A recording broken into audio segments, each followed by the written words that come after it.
Señor Gabriel Boric, tiene la palabra. Muchas gracias, presidente. Qué bueno que para debates como este hayan estudiantes del liceo, del colegio de primero medio, porque este es un debate muy interesante que nos habla de la historia de Chile y cuáles son las posiciones que cada uno toma frente a la historia, porque la historia no es neutral. No soy de quienes utilizan el pasado o los hechos sucedidos y acaecidos durante el pasado reciente de Chile para justificar las incompletitudes del presente.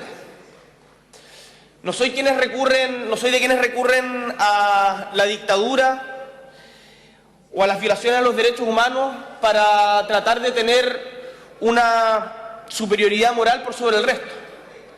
Pero creo importante, y le pido al diputado Ulloa que por favor pueda tomar atención, porque este es un debate importante, que ante intervenciones como la que acabamos de escuchar es importante responder, y es importante responder también desde las nuevas generaciones, de quienes no vivimos en carne propia el golpe cívico-militar, pero quienes sí estamos conscientes de cuáles fueron sus efectos y nos sentimos herederos de quienes lucharon por construir una sociedad distinta y vieron abortado ese sueño en la fuerza de las armas. El diputado Jorge Ulloa nos propone una interesante interpretación de la historia, ya conocida, que sería importante saber si representa la visión de la derecha política de este país o es una opinión personal. Creo desgraciadamente que es más bien lo primero, que representa la visión de la mayoría de la derecha política. Y por eso creo que es importante también valorar la valentía del diputado Ulloa de plantear de frente esta visión, la que por supuesto no comparto. Porque claro, es mucho más fácil arrancar cuando el barco se está hundiendo. El barco de la legitimidad y el barco del juicio histórico respecto de los hechos acaecidos en el pasado reciente de Chile. Porque en estos casos el silencio, desde mi perspectiva, es cómplice, y quien no condena lo que ocurrió en Chile en 1973 con el golpe de Estado cívico-militar, lo avala.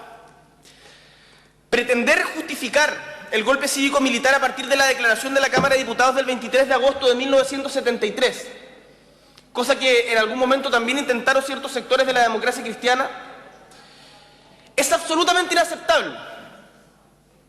¿Sabe por qué, diputado Ulloa? Porque el hecho de que una Cámara de Diputados, representante de la soberanía popular, haya tenido la posibilidad de declarar una posición política respecto al gobierno de turno, independiente de las mayorías circunstanciales de ese momento, es la oportunidad que no tuvo el pueblo de Chile durante 17 años. Porque que no le quepa duda de que si hubiese habido alguna Cámara que se preciara de democrática o algún nivel de debate deliberativo en nuestro país, al primer día el gobierno militar, la dictadura militar, debería haber sido declarada inconstitucional. Pero sin embargo no solo nos sucedió eso, sino que nos legaron una constitución tremendamente autoritaria cuyos efectos vivimos constreñidos hasta hoy. El diputado, eso lo puede afirmar el expresidente Lagos, yo no me la compro. Diputado Boric, diríjase a la mesa, por favor. Perdón, presidente. El diputado Ulloa además nos habla de una cuestión que es importante. Habla del tema de meter presos a gente de edad. Pero ¿sabe cuál es el problema, diputado Ulloa, por su intermedio, presidente? Que cuando no hay justicia, hay impunidad. No hay puntos medios.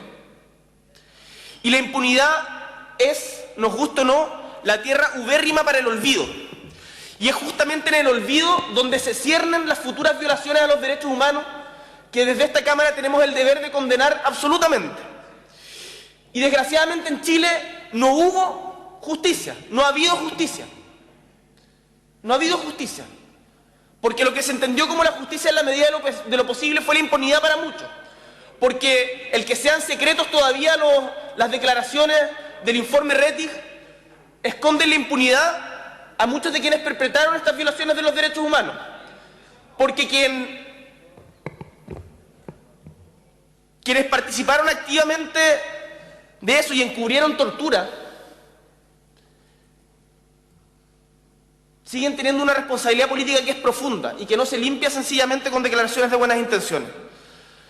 Yo con esto no pretendo invalidar sus posiciones hoy día. Creo que la derecha representa un sector del país y que es importante discutir. Pero sí creo importante que las nuevas generaciones tengamos conciencia respecto de lo que sucedió en la historia y que alcemos la voz hoy día en esta Cámara de Diputados para no permitir estas interpretaciones que buscan un empate entre lo que fueron las violaciones a los derechos humanos después del golpe militar y lo que ha sucedido en otras épocas de nuestra historia. Porque claro, diputado Ulloa, por su intermedio, presidente, que han habido violaciones a los derechos humanos en Chile. Ayer estaba leyendo sobre la matanza de El Salvador, perpetrada durante el gobierno de Eduardo Frei Montalva, donde murieron 7 obreros chilenos y 2 mujeres. O la masacre de Pamparigoyen, en Puerto Montt. Podemos recordar también la muerte de Rodrigo Cisternas hace poco en el gobierno de Michelle Bachelet, el primer gobierno de Michelle Bachelet. O de cuántos otros, del mismo Manuel Gutiérrez, el gobierno de Sebastián Piñera. Pero nunca antes ni después, había sido una política de Estado el exterminio de chilenos. Murieron como ratas, nos dijo la segunda una vez. Y por lo tanto, creo que pretender equiparar violaciones a los derechos humanos, que son absolutamente condenables, cometida en esta situación de democracia protegida, me parece que es injusto con la historia. Porque, insisto, nunca antes en Chile había habido una decisión política e institucional de exterminar chilenos. Y eso sucedió durante 17 años en nuestro país.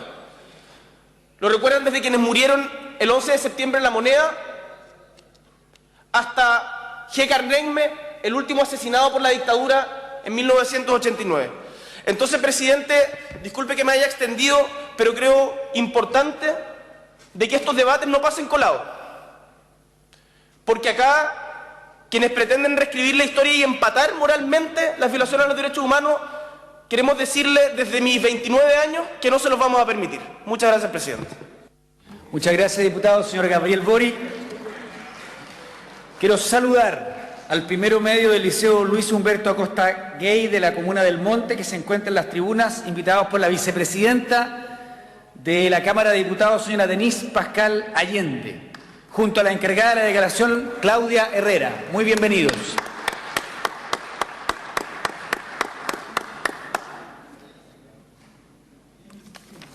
Quiero saludar a los alumnos del sexto básico del Liceo Rafael Sotomayor de Las Condes, invitados por el diputado señor Ernesto Silva. Un aplauso. En el tiempo del Partido Socialista tiene la palabra el diputado señor Luis